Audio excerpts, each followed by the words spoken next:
Karunungang Buhay kasama si Pastor Joey Umali. Dito lang sa 702 DZAS, Agapay ng Sambayanan.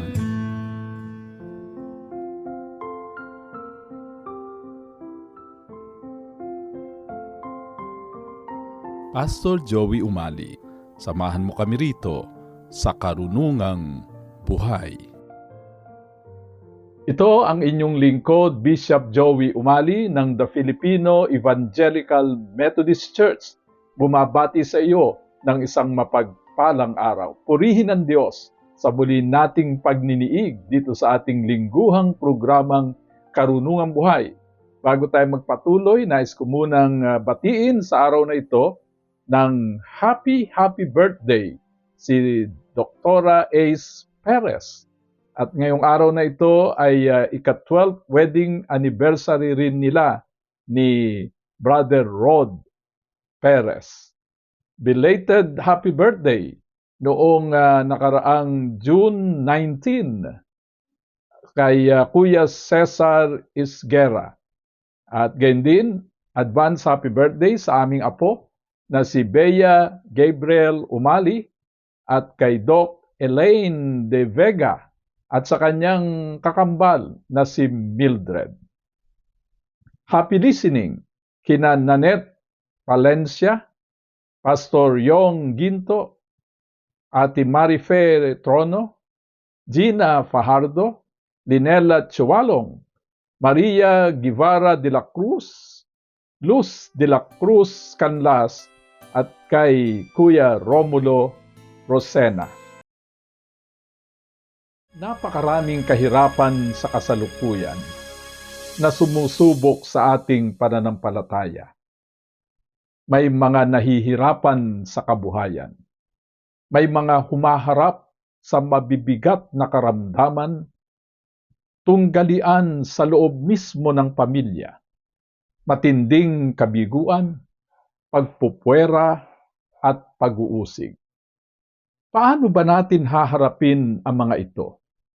Saan tayo kukuha ng lakas? Sasagutin natin ito sa pamamagitan ng ating pagbubulay-bulay sa Mateo 10:26 hanggang 33. Hayaan ninyong basahin ko ang Mateo 10:26 hanggang 33.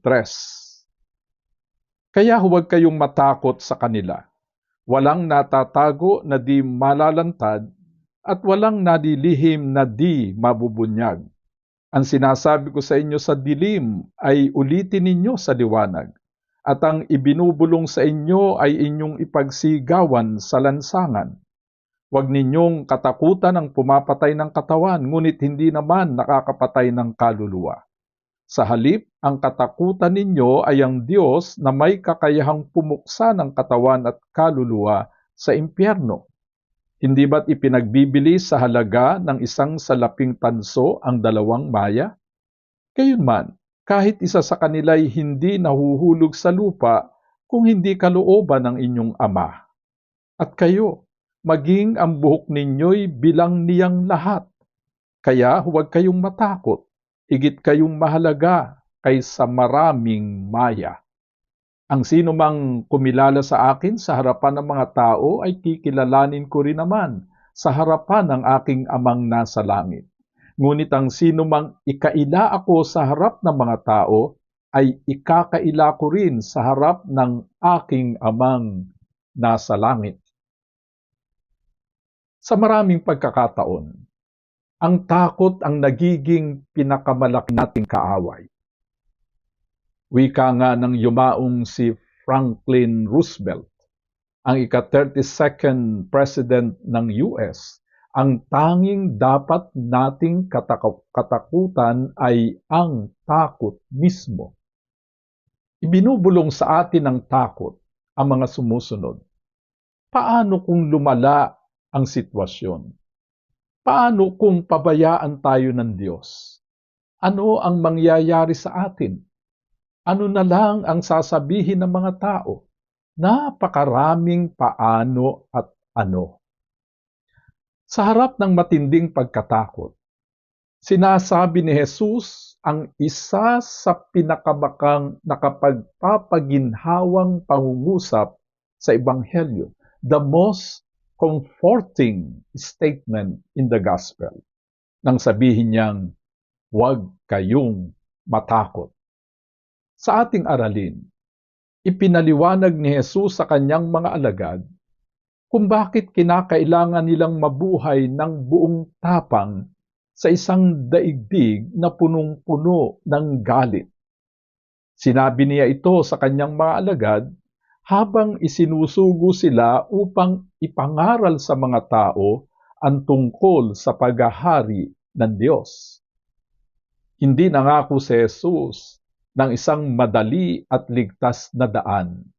Sa halip, ang ipinangako niya ay ang presensya ng Diyos, ang pag-iingat ng Diyos, at ang siguradong tagumpay sa mga kamay ng Diyos habang naglalakbay sa mapanganib na daan.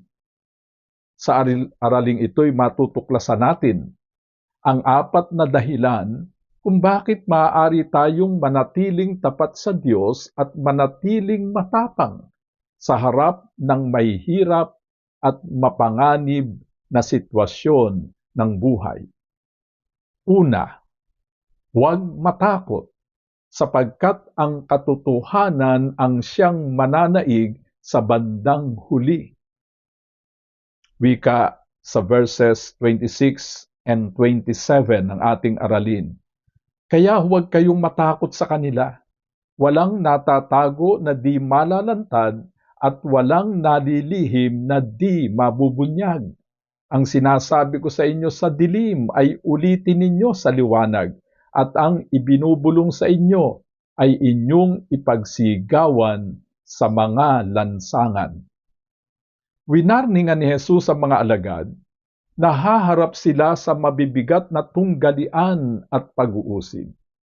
Sila'y hahamakin, pagbibintangan, pararatangan, pahihirapan at ipagtatabuyan.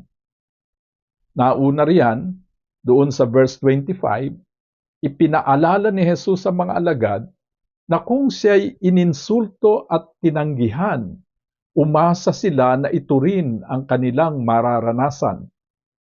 Ngunit pagkaraang sabihin ito, sinabi niya na hindi sila dapat matakot sapagkat ang hatol ng mga tao'y pansamantala lamang, samantalang ang katotohanan tungkol sa Diyos ay panghabang panahon. May mga pagkakataon na tila natatalo ang katwiran. May mga pagkakataon na tila mas malakas ang kasinungalingan kaysa katotohanan. May mga pagkakataon na nananagana ang kasamaan. May mga pagkakataon na tila walang halaga ang katapatan. Ngunit tiniyak ni Jesus sa kanyang mga alagad na isang araw ay mahahayag ang lahat. Nakikita ng Diyos ang mga bagay na hindi nakikita ng mga tao. Sa bandang huli, mabubulgar ang mga motibo ng puso, ang katapatan ng mga mananampalataya at ang katarungan sa kaharian ng Diyos. Maraming Kristiyano ang nasisiraan ng loob sapagkat tila hindi pinahahalagahan ang kanilang paglilingkod at katapatan. Isa ka marahil sa mga naglilingkod ng tahimik sa mahabang panahon, o nagtiis ng may katsagaan, o nanatiling tapat sa salita ng Diyos habang ang iba'y nagkompromiso. May kwenta ba sa iba ang mga ginawa mong ito? Tandaan mo, sa Diyos walang nalilingid na anuman. Walang nakalalampas sa Diyos. Dumating na ang panahon na ihahayag ni Kristo ang lahat at ibabangon at pararangalan niya ang kanyang mga lingkod. Kaya't huwag mong susukatin ang iyong tagumpay sa pamamagitan ng pagkilala ng tao.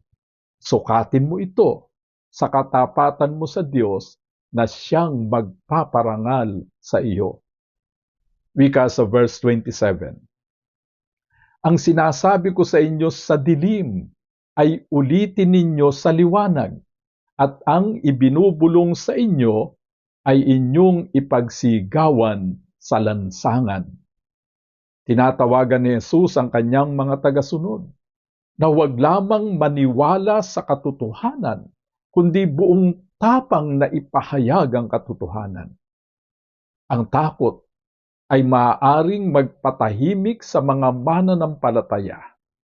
Kinatatakutan natin ang kritisismo, ang pagtanggi sa atin ng tao, ang pagiging kakaiba. Mas madali kasi ang manahimik, ang makisabay sa agos, at ang tumulad sa ginagawa ng iba. Gayunman, tinatawagan ni Jesus ang kanyang mga tagasunod na ipahayag ng buong tapang at hayagan ang Ebanghelyo. Ang mensaheng ipinagkatiwala sa ating mga tagasunod ay lubhang napakahalaga para itago. Ikalawa, huwag matakot sapagkat hawak ng Diyos sa kanyang makapangyarihang mga kamay ang iyong buhay.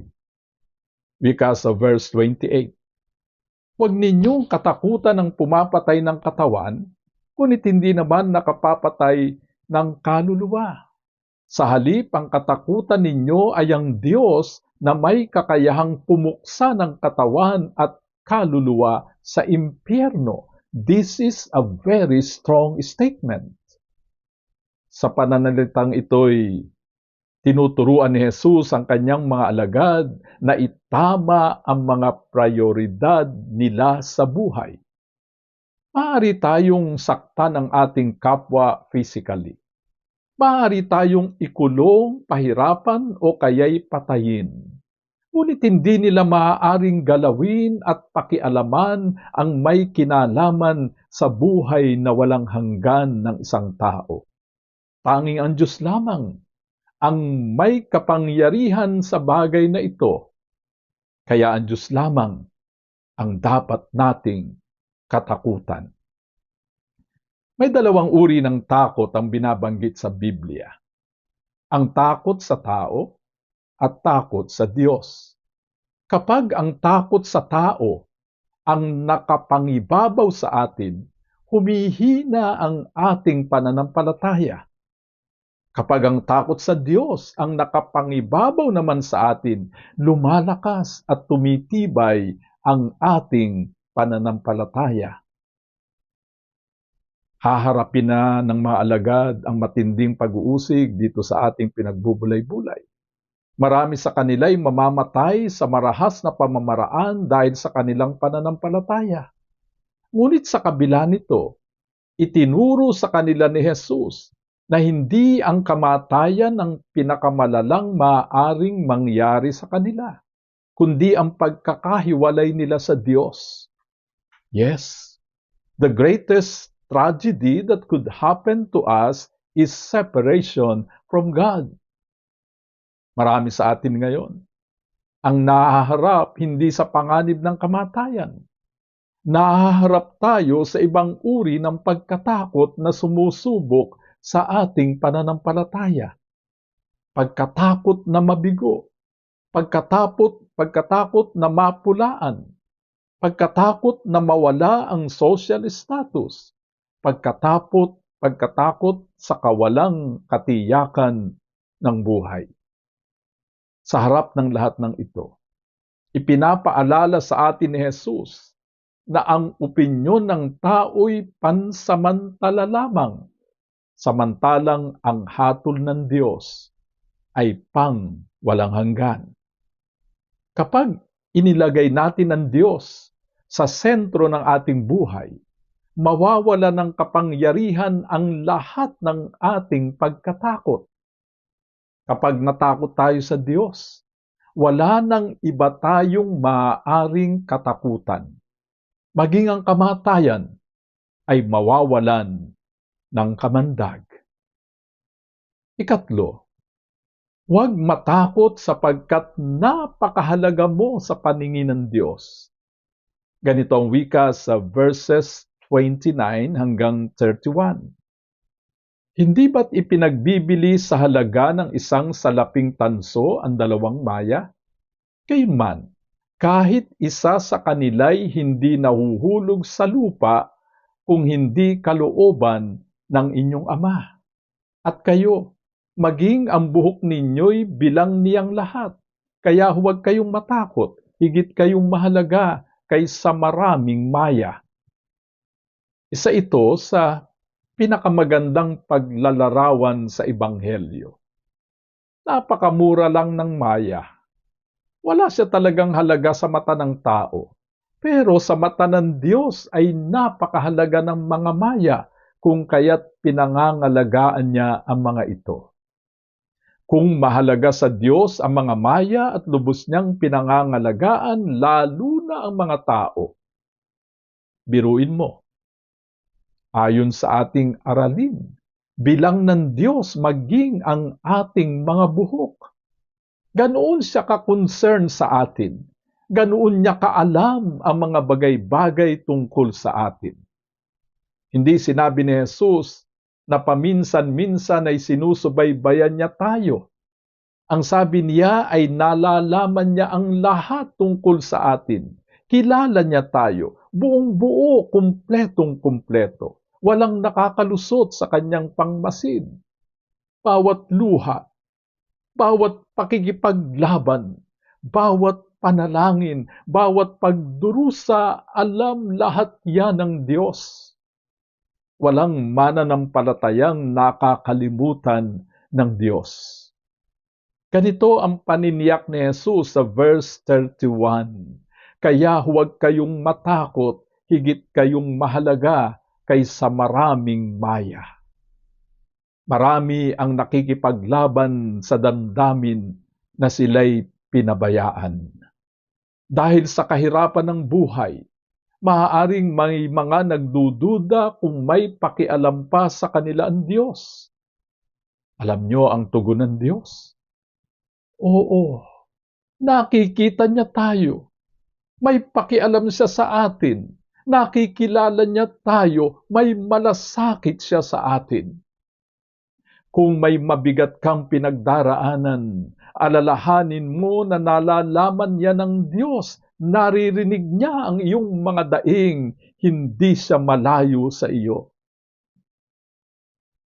Ngunit, hindi ito nangangahulugan na hindi na magdurusa ang isang mananampalataya. May nahuhulog pa ring maya. May nagdurusa pa ring mananampalataya. Ngunit kung mahulog ka man o magdusa ka man, siguradong iingatan ng Diyos ang iyong kaluluwa. Siguradong hindi mawawala sa iyo ang buhay na walang hanggan. Ika-4, huwag matakot sapagkat kikilalanin at gagantimpalaan ng Diyos ang iyong katapatan. Wika sa verse 32. Ang sino mang kumilala sa akin sa harapan ng mga tao ay kikilalanin ko rin naman sa harapan ng aking Amang nasa langit. Kaya't ang huling panawagan ni Jesus ay maging tapat sa Kanya. Bagamat ang pananampalataya ay personal, hindi ito pribado. Tinawag ni Jesus ang kanyang mga tagasunod na maging katulad niya. Mahaharap ang mga mananampalataya sa pressure na manahimik. Ngunit pinaaalalahanan ni Jesus ang kanyang mga tagasunod na maging matapat sa kanya. Ang gantimpala ng katapatan ay buhay na walang hanggan. May mabigat na babala si Jesus doon sa verse 33. Ganitong wika niya. Ngunit ang sino mang ikaila ako sa harap ng mga tao ay ikakaila ko rin sa harapan ng aking Amang nasa langit. Ipinapaalala sa atin ang babalang ito ng tunay na pananampalataya ay nagtatapat hanggang wakas. Ang tunay na alagad ay nananatiling tapat kay Jesus kahit na ang pagsunod ay mga hulugan ng pagsasakripisyo. Magpapatuloy ba tayo sa pagsunod kay Jesus dahil maginhawa itong gawin? O magpapatuloy tayo sa pagsunod kahit na ito'y mahirap at nangangailangan ng pagsasakripisyo?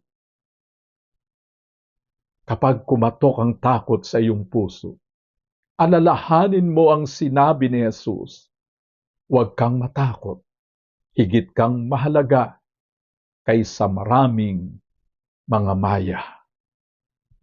Tayo'y manalangin.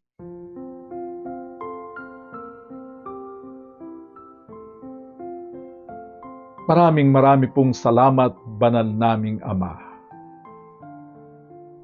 na tinanggap namin ang katiyakan mula sa salita ng iyong anak na si Jesus, na kung kami man ay humaharap sa napakaraming mga hamon at pagsubok ng buhay, hindi kami dapat matakot sapagkat siya'y kasama namin, tutulungan kaming magtagumpay.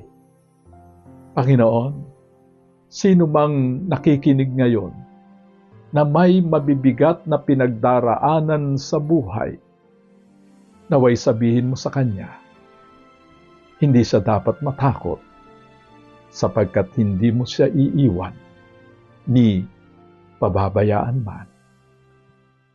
Ito ang aming dalangin sa pangalan ng aming Panginoong Hesus.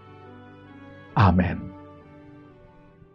Maraming salamat sa iyong patuloy na pagsubaybay dito sa ating lingguhang programang Karunungang Buhay. Hanggang sa muli, ito si Bishop Joey Umali, nagsasabi sa iyo, mahal ka ng Diyos, kahapon, ngayon, at bukas.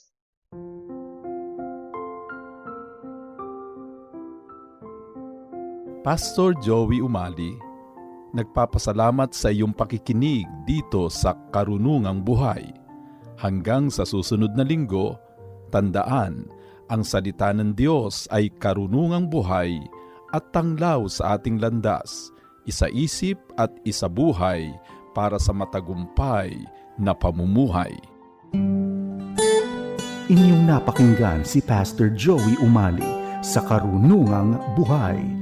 Tunghayan muli ang programang ito dito lang sa 702 DZAS, Agapay ng Sambayanan.